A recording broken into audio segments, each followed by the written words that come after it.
पुर रखवारे देखी कपि मन माही, कीन्ह विचार अतिथि सुख नाही, अति लघु रूप धरि हनुमंता, नगर साज सब कारज संता।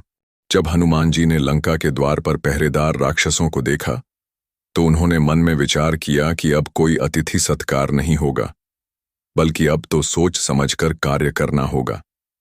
तब उन्होंने तुरंत ही अत्यंत छोटा सूक्ष्म रूप धारण किया और गुप्त रूप से नगर में प्रवेश करके अपने कार्यों को आरंभ किया। हनुमान जी का लंका में प्रवेश करते हैं और लंकिनी से भेंट होती है। उसका प्रसंग कल की वीडियो बताता हूँ। अभी इस प्रसंग में सीख और वैज्ञानिक दृष्टिकोण पर विचार करते हैं। यह हमें सिखाती है कार्य की सफलता के लिए बुद्धिमत्ता और रणनीति आवश्यक होती है। केवल शक्ति नहीं, समय पर लिया गया सही निर्णय भी विजय दिलाता है। संकट की स्थिति में स्वयं को परिस्थिति के अनुसार ढालना ही सच्चा विवेक है। धार्मिक व्याख्या। धार्मिक के दृष्टिकोण से यह प्रसंग ऊर्जा और आत्मविश्वास की शक्ति को दर्शाता है।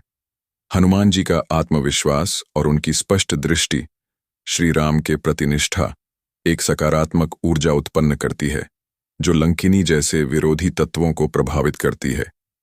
मनोविज्ञान में इसे प्रभावशाली व्यक्तित्व, कैरिज्मेटिक इन्फ्लुएंस कहा जा सकता है, जहां आत्मविश्वास और स्पष्ट उद्देश्य दूसरों को प्रभावित करते हैं। हमारी विज्ञान भी कहती है, और मनोविज्ञान और सामाजिक विषय में इन बातों का जिक्र है, तो पॉइंट को ध्यान से सुनो।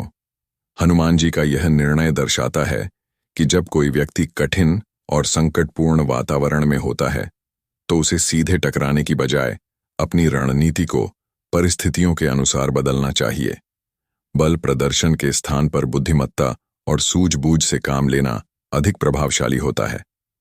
दूसरा महत्वपूर्ण तथ्य, आज की आधुनिक दुनिया में जैसे सूक्ष्म तकनीकों जैसे drone, micro robot, spy satellite का उपयोग गुप्त कार्यों और निगरानी के लिए किया जाता है, उसी प्रकार हनुमान जी ने भी समय की आवश्यकता को समझते हुए अति लघु सूक्ष्म रूप धारण कर लंका में प्रवेश किया। यह उनकी कार्यकुशलता और समझदारी का प्रमाण है।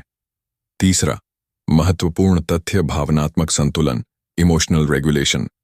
जहां कोई सामान्य व्यक्ति संकट देख क्रोधित या घबराया होता है, वहां हनुमान जी पूर्ण शांति और संयम के साथ परिस्थिति को समझते हैं। उन्होंने बिना उग्रता दिखाए मन में योजना बनाई और बिना किसी अहंकार या आत्म प्रदर्शन के अपना कर्तव्य निभाया। यह बताता है कि धैर्य और मानसिक स्थिरता ही सच्ची शक्ति है।